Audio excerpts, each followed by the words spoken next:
All right. For the apocalypse of dawn today, the 26th of February 2023, Concentrate Where Murders Are Concentrated. Authored by Gary Gallus or Gaius via the Mises Institute.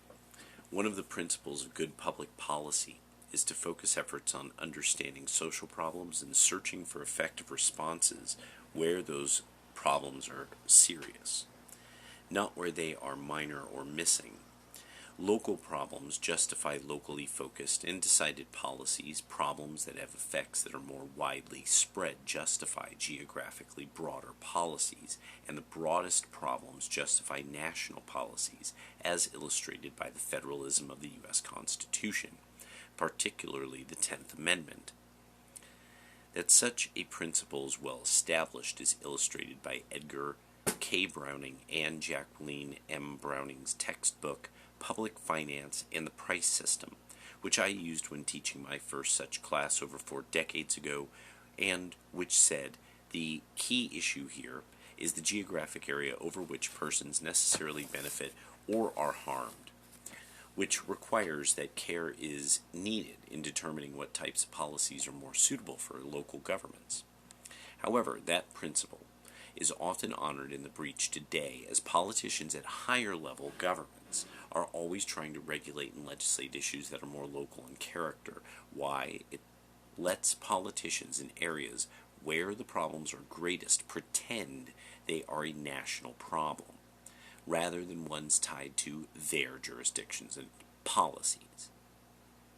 Further, the power to vote on national level plans gives politicians representing other areas the leverage to rent their support for such programs in exchange for more of what they want through the legislative pork barrel. Just think how many times a single event in one place starts trending, then immediately gives rise to proposals for new state or national policies as the solution, as is so common with issues of crime. The Monterey Park mass shooting is a good illustration.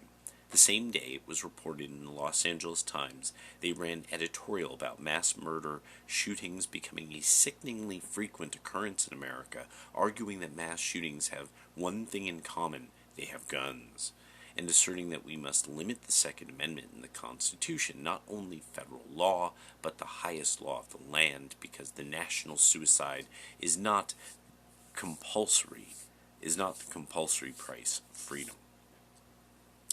The result of such broad national responses is also poor target efficiency, because too little attention focuses on the more local reasons for where the problems are worse. An excellent example of this is provided by recent research on the U.S. murder rate by the Crime Prevention Research Center and its president, John R. Lott, Jr., whom I have known since we overlapped many years ago in the UCLA Economics PhD program.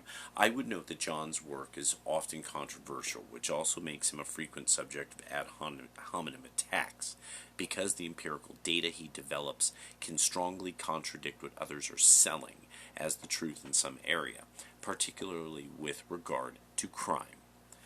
However, I have never seen him abuse logic and statistics to get a particular answer he set out to find, or was paid to, as many researchers are, his focus, which strongly reminds me of the work of Harold Demsetz Link, who taught both of us, is on designing empirical tests to differentiate among alternative explanations, then following where the evidence leads, rather than torturing evidence to create the wrong answer. Increases in homicide rates tend to be treated by state and federal politicians as if they are broadly distributed national problems to scare Americans into supporting overly broad brush solutions, but Lott's research shows instead that homicide rates have spiked, but most of America has remained untouched. Or as David Strom summarized the results, there are vast swathes of the country where violent crime is very, very rare, and small areas of the country where it is common. If that is true, we should focus our attention on those small areas, not on national policies poorly focused on where the actual problems are most severe.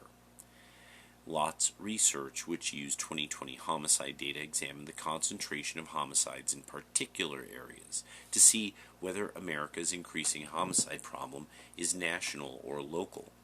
He let the data tell its story.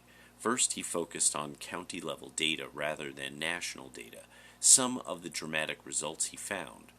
The worst 5 counties: Cook, Chicago, Los Angeles, Harris. Oh, is that? Oh, Atlanta? Or is it Atlanta, Georgia? Harris County? I would have to, I gotta look again. That's what I'm thinking. Philadelphia and New York accounted for about 15%. So the worst 5 counties: Cook, Los Angeles, Harris County, Philadelphia. It keeps Harris County. I keep thinking I know exactly where this is. And New York, a county, because it came up in the news. So I'm thinking, yeah, it must be Atlanta, Georgia, right?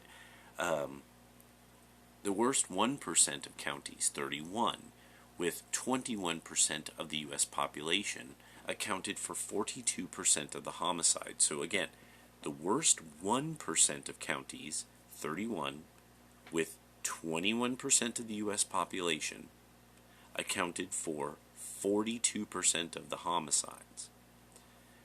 The worst 2% of counties, 62 of them, with 31% of the population, accounted for 56% of the homicides. So over half the homicides are happening in 62 places that are the 2%, the worst 2% of counties.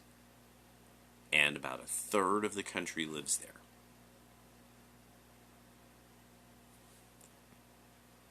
The worst 5% of counties, 155 counties, with 47, so now half, percent of the population are in these 155 counties, accounted for 73% of homicides. 3/4 now. We're up to the 3/4. In contrast, over half of U.S. counties, 52%, had 0 homicides in 2020, and roughly 1/6 of the counties, 16%, had only 1. Continuing his investigation, Lott looked at even finer scale zip code data for Los Angeles counties. He found that the worst 10% of zip codes in the county accounted for 41% of the homicides, and the worst 20% accounted for a total of 67% of homicides. From such data, Lott concluded that murder isn't a nationwide problem. Instead, it's a problem in a small set of urban areas. And even in those counties, murders are concentrated in small areas inside them, and any solution must reduce those murders. Despite the constant political and media drumbeat to portray homicides as a national problem, threatens everyone everywhere, and thus demands national solutions in line with what the political left wants, the evidence points us in a far more local direction. That may well explain the political reason for the volume and persistence of the drumbeat. It provides camouflage for those whose policies and those who support them would come under far greater scrutiny if people recognize just how concentrated homicides are, and then asked what is different in those places, rather than blame America first bromides that are routinely misdirected toward today. But that means if we really cared about those most harmed by the murder rate, rather than imposing broader than necessary restrictions on Americans, it is important to follow the evidence so many would prefer to keep hidden. Because liberals are kind of evil. Peace.